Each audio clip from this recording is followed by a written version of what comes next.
There are things that happen in life that sometimes just don't seem fair. You know, you can go to work every day and do what you think is the right thing to do, try to make the business a better place, but there are interruptions sometimes that you can participate in, and sometimes there's things that you just can't control. Job loss is one of the most traumatic things that we see happen to people over the course of their lives, of their financial journeys, if you will. Maybe you, could be a spouse, could be your kids. What we want to do and consider this program is help walk you through some strategies to be able to prepare for before that job loss occurs. And more importantly, if you're there right now, things that you need to be considering about what you ought to do to be able to deal with it, both emotionally and financially. Well, good morning and welcome to Consider This Program. I am your host, Joe Clark. And I'm Aaron Rheaume. Hey, we are happy to have you. Aaron is our Director of Financial Planning at the Financial Enhancement Group. He's one of my partners, dear friend. Very, very happy to have you along, Aaron. We are talking about when things change and specifically job losses. Last year, 2020, brought about its more than fair share of some that were planned, right? We had people who shut companies down because they planned to retire. Before COVID just kind of encouraged it even more. We had some people that were just caught in the economic part of the cycle that COVID just didn't help, right? Yeah. And then we had other people who were just trying to figure out how to cut expenses. And it's when everybody else is laying people off, it's really easy to lay other people off. And very much so. I think there's going to be a lot of investigation probably that goes into that as all of this is over. But explain to me, you've been in the industry for 15 years, and explain to me what you see happen to people when they experience a job loss. First, it's very emotional for them. It's, trying to deal with the reaction of that loss. One, it's, burdensome to the family financially, and trying to figure out how to figure out what the next steps are. Am I going to move on to another job? And so it's really trying to coach people through that emotional part first, get them back on level ground with their mental thinking, and then we'll start helping them financially. Yeah, it's hard for people to believe as financial planners. I mean, that's our profession. Yes. We get paid to manage money. We do not get paid for financial planning. That's what we do for people because we think it's ethically and right that we're obligated to teach you what we know. We get paid to manage money. And in all fairness, when I do a family update, the least amount of time that I spend on any conversation is what's going on in the economy and the market. I'm happy to spend more. I Lord knows I love to talk about it, but it usually is about the tax plan, the legacy plan, some issue that's going on inside of their lives, like a job loss or something like that. Having your mental state taken care of is critical. Now, one of the things that we're able to do is to remove some of that tension when people have Aaron called it burdensome. I would call it flat out disruptive, right? When you have a bomb go off, it disrupts your life, right? Absolutely. And you've got to figure out what you're going to deal with that. And so you break it down essentially into what we have to do right now, what we're going to have to do in 3 to 6 months, and what we're going to have to do if we don't find another job for an extended period of time. And I will tell you, there are a lot of people that are over 50 that lose their job, that are afraid they don't have access to a new job. There is that fear that is built in. Folks, we're going to teach you on this segment, this conversation, how to prepare for that financially. But more importantly, believe me, people are hiring 50-year-olds. I hire them, right? Do not think that's not the case. People are working longer in many cases. We like wisdom and experience. It's good stuff. So if I lost my job today, I fired me for some odd reason. Barb may fire me, but no, it's not happening. She gets outvoted. Okay. Yeah.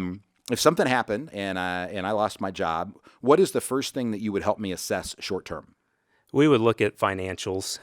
We want to make sure, stepping away from what the first obligations are. So do we have mortgage payments and liabilities that we have to satisfy to keep you in a house? I mean, that's important. But also looking at what has been saved up to help with that as well. So do you have financial or savings accounts that have 3 to 6 months of expenses? What type of investments have you accumulated during your working career? All of those things matter when we help folks figure out their timeline and transition into the next job or the next phase of where they're going to be working. So we have an inventory of assets, and we have an inventory of the liabilities, if you will. Mm-hmm. So you typically have, and this was an interesting thing that came out of 2008. You typically have two kinds of obligations. One, and when an obligation, by the way, is something you truly have to pay. Right? Yes. So it's always cracked me up when banks look at debt to income ratios. They don't count phone payments. But the phone companies certainly count on that contract that you signed, right? Whether the bank counts it or not, it is an obligation. You have signed a contract, you are on the hook. But you want to look at those things that you want to protect. And typically, historically, people had always paid their mortgage before they paid their credit card debts. Sure. In 2008, they did not. Yeah. And it's because they were afraid they're going to lose the house. If they paid the credit card bill, they still had access to be able to get more money. It was really, really weird. I think we're back to normal now. People are now paying the mortgage before the credit card companies. But yeah, I was in the banking segment, and that you could get 120% of what your house is worth at that point in time. Yeah, that was kind of crazy. Yes. We don't have to go back to that. So ideally, you said 3 to 6 months worth of my income. I will tell you, I was trained as a certified financial planner, that people need 3 to 6 months with their income. Sure. What I will always tell people is you need access to 3 to 6 months of your income. Right? Yes. So we've done that with home equity lines of credit for some people that already had them, that had no debt on it, but had access to the capital. We've done it with other stuff. But talk to me about the assets. So I've got 3 to 6 months worth of my assets. Where? How is it? What does it need to look like so that I can access it? Well, if it's in savings, that's accessible right away. If it's in a 401k or an IRA, you may have some penalties or tax obligations that you would pay if you're not 59 and a half. If it's in a Roth IRA, you can access your basis. And what basis is it's your contribution amount over time. And now there's some rules with that, so you've got to be careful. And that's what we would help you through at the Financial Enhancement Group, is making sure we have those bases covered to make sure you can follow through with some of the nuances that go along with it. Right. But it's looking at where each piece of those assets are and what the rules that follow with them. Absolutely. Make sure in your 401k, by the way, that if you're counting on that to being able to borrow money, make sure your 401k plan allows for borrowing.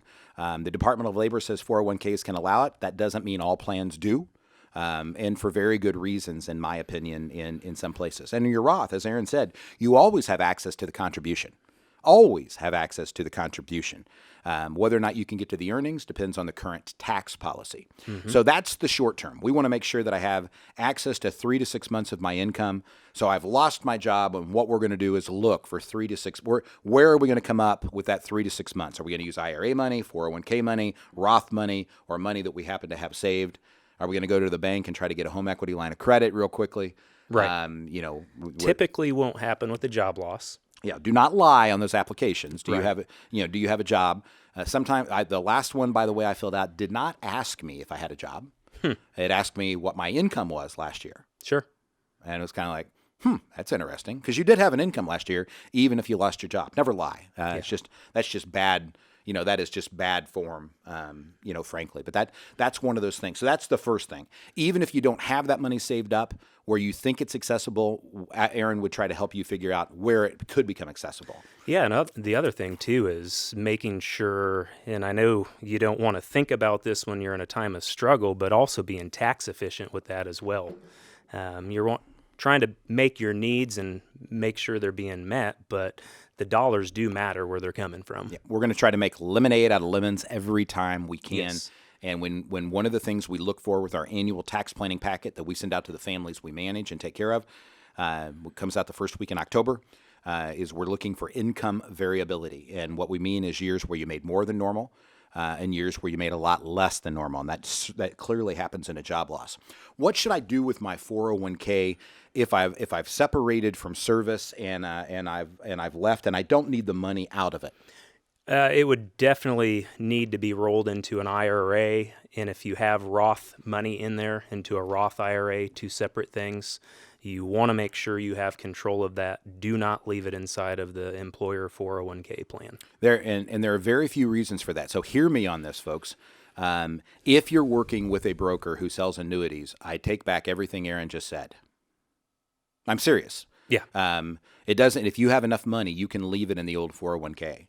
But if you're working with a registered investment advisory, a legal fiduciary who treats your money as if it were their own, and we were in the same situation, we almost always roll it to an IRA because you have more investment options. Typically, the fees and expenditures are a little bit lower, especially when you include the financial planning services that come along with it. So the extreme majority of the time, especially in a sizable account, we would encourage you to roll it into an IRA. That does not mean into an annuity or a product or a bunch of mutual funds where somebody's getting paid commissions for absolutely no reason. Yes. This is one of those things when we talk about the 5 critical elements, the family focus process, it's trademarked. We created it at the Financial Enhancement Group. It starts with your financial vision to make sure you stay on the same page, even when things change, even when things get ugly. It's 5 areas that we believe can mess with your life. Remember that James Clear quotation, success is never dependent upon one thing, but failure can be. In our opinion, you can get all 5 of these right, and you'll be okay. If you get one of them really wrong, everything else can be thrown astray. Right? So your life after work, the annual tax plan, the investment playbook, life happens, the good, bad, and ugly of life, like losing a job. And last but not least is the legacy plan. If you call 1-800-928-4001 or go to yourlifeafterwork.com, you can get signed up for a next steps meeting. Aaron and our team will sit down with you. They'll give you 90 minutes complimentary to help you assess where you are today, things that you can use today, actionable items, things you're going to want to use in your future or consider, and if we choose to partner together, what FEG will do for you. Again, it's yourlifeafterwork.com, 800-928-4001.